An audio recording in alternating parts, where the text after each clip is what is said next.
Hello everyone, welcome to my ಹಳ್ಳಿ ಹಸಿವು YouTube channel. ಇವತ್ತು ನಾವು ಬಸಳೆ ಮತ್ತು ಮರುವಾಯಿಯನ್ನು ಸೇರಿಸಿಕೊಂಡು ಒಂದು ಸಾಂಬಾರು ಮತ್ತು ಅದಕ್ಕೊಂದು ಸಣ್ಣ ಸಣ್ಣ ಗಾತ್ರದ ಪುಂಡಿ ಹೇಗೆ ಮಾಡೋದು ಅಂತೇಳಿ ನೋಡುವ ಬನ್ನಿ. ಮೊದಲಿಗೆ ಒಂದು ಪಾತ್ರೆಯನ್ನು ಬಿಸಿ ಆಗಲಿಕ್ಕೆ ಇಟ್ಟು ಒಲೆ ಮೇಲೆ ಇಟ್ಟು ಅದಕ್ಕೆ ಚೆನ್ನಾಗಿ ತೊಳೆದ ಮರುವಾಯಿಯನ್ನು ಹಾಕ್ಕೊಳ್ತಾ ಇದ್ದೇನೆ. ಈ ಮರುವಾಯಿ ತೊಳೆಯುವಾಗ ನೋಡಿಕೊಳ್ಳಿ, ಅದರ ಒಳಗೆ ಎಲ್ಲ ಅಲ್ಲಲ್ಲಿ ಗಲೀಜು ಕಲ್ಲು ಹಾಗೆಲ್ಲ ಇದ್ದಾಗೆ ಇರ್ತದೆ. ಅದನ್ನೆಲ್ಲ ನೀವು ತೊಳೆಯುವಾಗ ತುಂಬ ಸಲ ತೊಳಿಬೇಕಾಗ್ತದೆ, ಇಲ್ಲದಿದ್ದರೆ ಅದು ಹಾಗೆಯೇ ಮರುವಾಯಿಯೊಳಗೆ ಇರುವ ಚಾನ್ಸಸ್ ಇರ್ತದೆ. ಹಾಗೆ ಇದ್ದರೆ ನಮಗೆ ತಿನ್ನುವಾಗ ಅದು ಬಾಯಿಗೆ ಒಂದು ವೇಳೆ ಕಲ್ಲು ಹೊಯ್ಗೆ ಹಾಗೆ ಏನಾದರೂ ಸಿಕ್ಕಿದರೆ ಮತ್ತೆ ತಿನ್ನಲಿಕ್ಕೆ ಆಗೋದಿಲ್ಲ ನೋಡಿ. ಅದಕ್ಕೆ ಮೊದಲೇ ಚೆನ್ನಾಗಿ ತೊಳ್ಕೊಂಡು ಆಮೇಲೆ ನಾನು ಇದಕ್ಕೆ ಉಪ್ಪು ಹಾಕಿ ಸ್ವಲ್ಪ ನೀರು ಹಾಕಿ ಬೇಯಲಿಕ್ಕೆ ಇಡ್ತಾ ಇದ್ದೇನೆ ನೋಡಿ. ಇದು ಒಂದು ಗಮನಿಸಬೇಕು, ನಾವು ಎಲ್ಲ ಕೋಳಿ ಮೀನು ಹಾಗೆ ಏನಾದರೂ ಮಾಂಸ ಅಡುಗೆ ಮಾಡುವಾಗ ಬೇಯಲಿಕ್ಕೆ ಇಡುವಾಗ ಅರಿಶಿನ ಕೂಡ ಹಾಕ್ಕೊಳ್ತೇವೆ. ಆದರೆ ಈ ಮರುವಾಯಿಯನ್ನು ಬೇಯಲಿಕ್ಕೆ ಇಡುವಾಗ ಅರಿಶಿನ ಹಾಕಿದರೆ ಅದು ಅದರ ಚಿಪ್ಪಿಗೆ ಅರಿಶಿನ ತಾಗಿ ಅದೊಂದು ರಿಯಾಕ್ಷನ್ ಆಗ್ತದೆ ನೋಡಿ. ಅದು ಹೇಗೆ ಆಗ್ತದೆ ಅಂತ ಹೇಳಿದರೆ ಒಂದು ಕೆಂಪು ಕಲರಾಗಿ ಏನಾಗ್ತದೆ, ಚೇಂಜ್ ಆಗ್ತದೆ.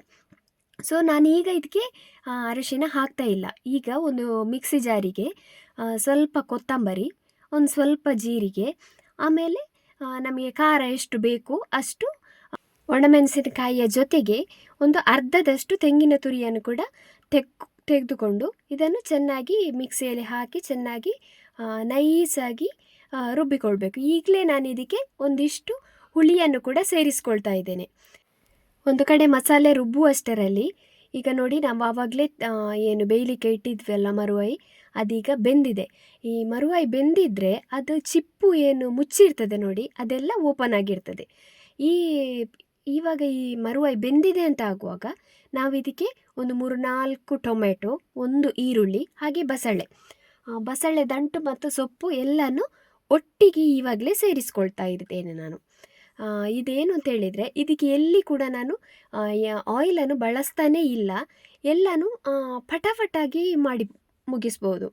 ಏನು ಅಂತ ಹೇಳಿದರೆ ಅದನ್ನು ಡ್ರೈ ಮಾಡಬೇಕು, ಫ್ರೈ ಮಾಡಬೇಕು ಅಂತಹ ಎಂಥ ವಿಷಯನೇ ಇಲ್ಲ.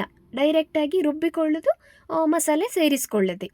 ಇವಾಗ ನೋಡಿ, ಬಸಳೆಯನ್ನೆಲ್ಲ ಹಾಕ್ಕೊಂಡು ನೋಡಿಕೊಳ್ಬೇಕು. ಆವಾಗ ನಾವು ಸ್ವಲ್ಪ ಉಪ್ಪು ಹಾಕಿದ್ದೇವೆ.